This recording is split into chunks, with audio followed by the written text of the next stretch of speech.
नमस्कार दोस्तों, मेरा नाम विशाल और आपका ब्रेन स्पार्क अकेडमी में स्वागत है। आज हम बात करने वाले इंडियन पॉलिटिक्स के बारे में। और हमने इससे पहले वर्ल्ड पॉलिटिक्स वाली बुक को ख़त्म कर दी। उसमें से 3 चैप्टर मैंने नहीं करवाया हूँ, सॉरी 2 मैंने नहीं कराए क्योंकि उस सिलेबस में आपके इस बार है नहीं। ठीक है, तो अब हम जो सेकेंड बुक है इसमें से 3 चैप्टर रिमूव होंगे जो कि होने चाहिए, क्योंकि भाई सिलेबस में ऑलरेडी रिमूव हो चुका है, 30% डाउन हो चुका है, तो ये भी डाउन होगा। तो पहला चैप्टर है हमारा चैलेंजेस ऑफ नेशन बिल्डिंग। हमारे इंडिया जो नेशन है कैसे बिल्डअप हुआ, कैसे बना, उसके बारे में पूरा चैप्टर है। ठीक है, आज स्टार्ट करते हैं अपना टॉपिक।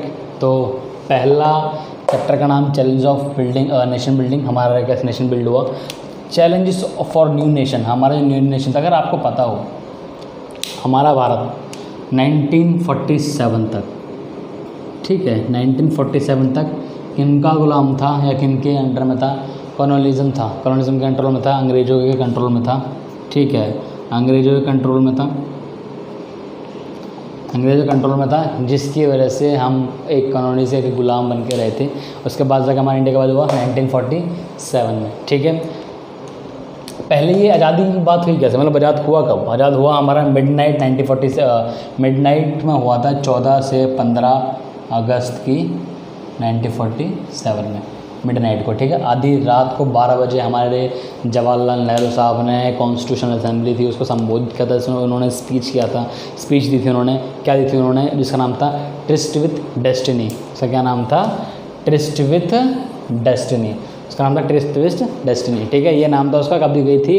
मिडनाइट में दी गई। जवाहरलाल नेहरू हमारे पहले पीएम हैं, इस बात को भी ध्यान रखना। जवाहरलाल नेहरू हमारे पहले प्राइम मिनिस्टर हैं।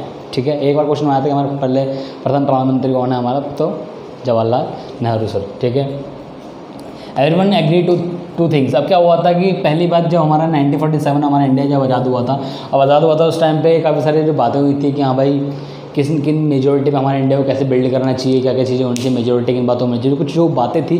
तो उससे पहले जो 3 बात आई थी हमारी, 2 बात आई थी हमारी, उन 2 थिंग्स क्या सोच थी क्या?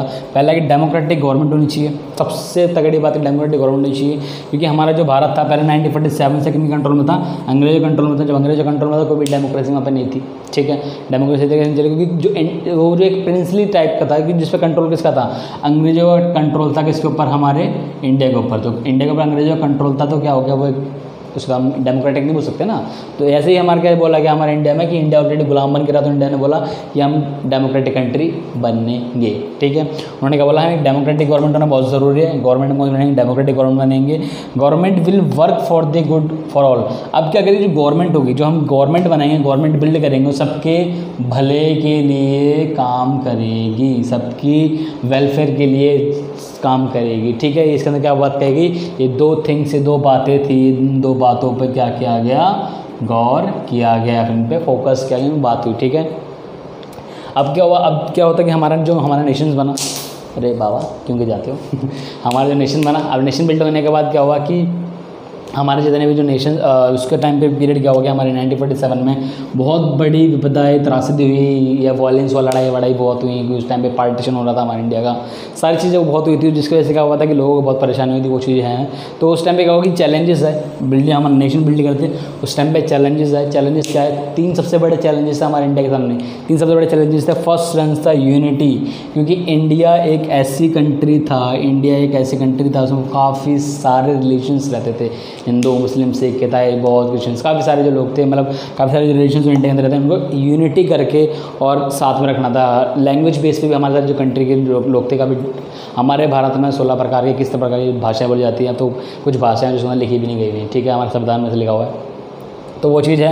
तो काफ़ी सारे यूनिटी बनाने के लिए जो फॉर्मूला है वो बहुत ज़रूरी था। एक चैलेंजेस थे कि सबसे बड़े इंडिया को यूनिटी का रखना है, इस्टेब्लिशमेंट और डेमोक्रेसी, क्योंकि सब कोई उस टाइम पे क्या हुआ था कि प्रिंसली स्टेट्स भी थे। इसके बारे में आगे टॉपिक हमारे इसके अंदर, कि प्रिंसली स्टेट्स थे सारे उस टाइम राजा हुआ था हमारे इंडिया में, तो उनको एकजुट करके फिर एक डेमोक्रेसी इस्टेब्लिशमेंट करना एक बहुत बड़ा चैलेंज था।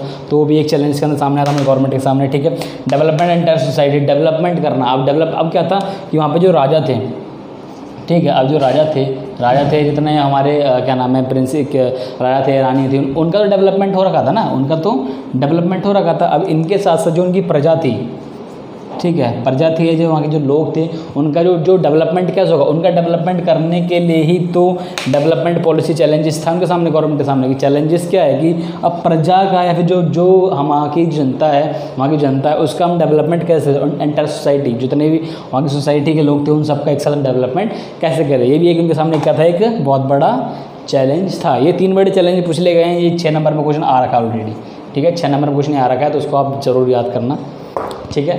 अगला हमारा क्वेश्चन आता है, अगला हमारा इसमें पॉइंट है टू नेशन थ्योरी।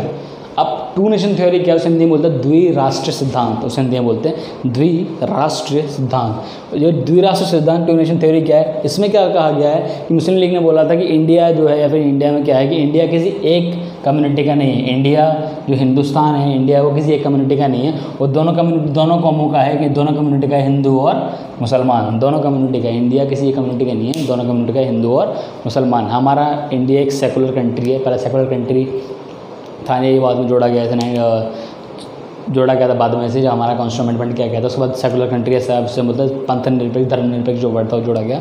तो उसके बाद क्या है कि हमारा इंडिया किसी एक कौम का, एक कम्युनिटी का नहीं है, इंडिया दोनों कम्युनिटी का है। तो आज का टॉपिक हमारे यहाँ पे चैलेंजेस ऑफ नेशन क्या हुआ, चैलेंजेस क्या होता है, 6 नंबर का क्वेश्चन आया है और पूछ लेता है, इसको याद रखना चाहिए, ठीक है। आज का टॉपिक हमारे यहाँ खत्म होता है। अगर आपको कोई भी डाउट हो तो आप मेरे को कमेंट सेक्शन में बताएं, मेरे को पिन करें, ठीक है। आपसे मिलेंगे आप नेक्स्ट वीडियो में, तब तक अपना ध्यान रखें। जय हिंद, जय भारत।